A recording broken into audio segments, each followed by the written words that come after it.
السلام عليكم ورحمة الله وبركاته. أعوذ بالله من الشيطان الرجيم. بسم الله الرحمن الرحيم.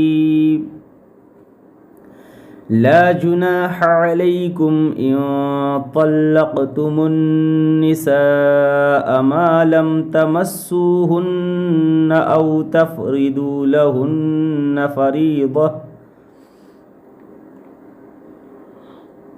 لا جناح عليكم إن طلقتم النساء ما لم تمسوهن أو تفرضوا لهن فريضة ومتعوهن على الموسع قدره وعلى المقتر قدره متاعا بالمعروف حقا على المحسنين.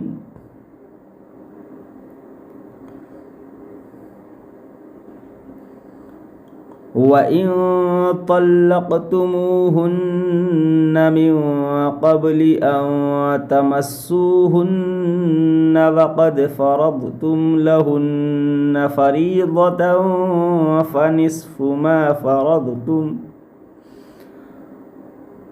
فنصف ما فرضتم إلا أن يعفون أو يعفو الذي بيده عقدة النكاح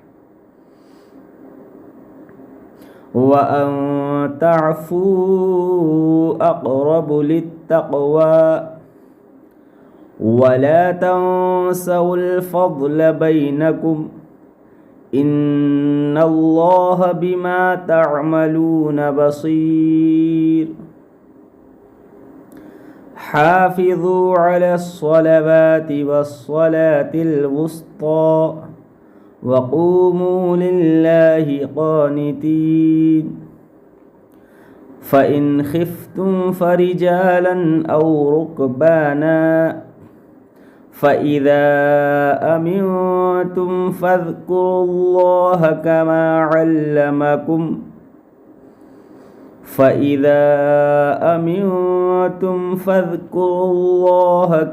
علمكم ما لم تكونوا تعلمون.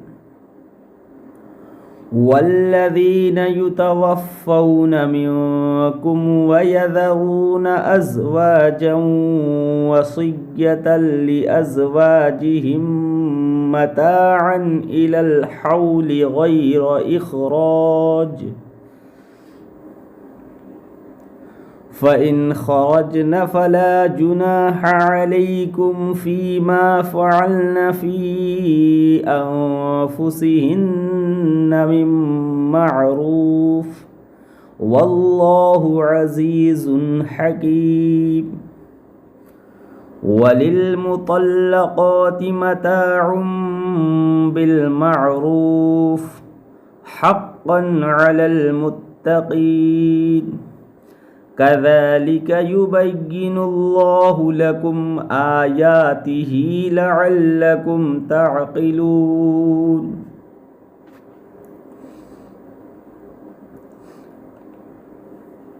ألم تر إلى الذين خرجوا من ديارهم وهم ألوف حذر الموت فقال لهم الله موتوا ثم أحياهم إن الله لذو فضل على الناس ولكن أكثر الناس لا يشكرون.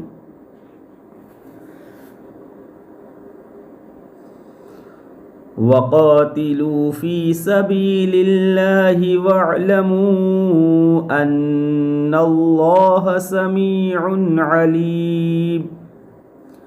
من ذا الذي يقرض الله قرضا حسنا فيضاعفه له أضعافا كثيرة والله يقبض ويبسط وإليه ترجعون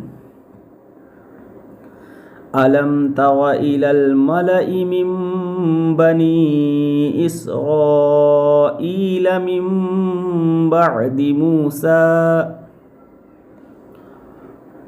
إذ قالوا لنبي لهم ابعث لنا ملكا نقاتل في سبيل الله قال هل عسيتم إن كتب عليكم القتال ألا تقاتلوا قالوا وما لنا ألا نقاتل في سبيل الله وقد أخرجنا من ديارنا وأبنائنا فلما كتب عليهم القتال تولوا إلا قليلا منهم والله عليم بالظالمين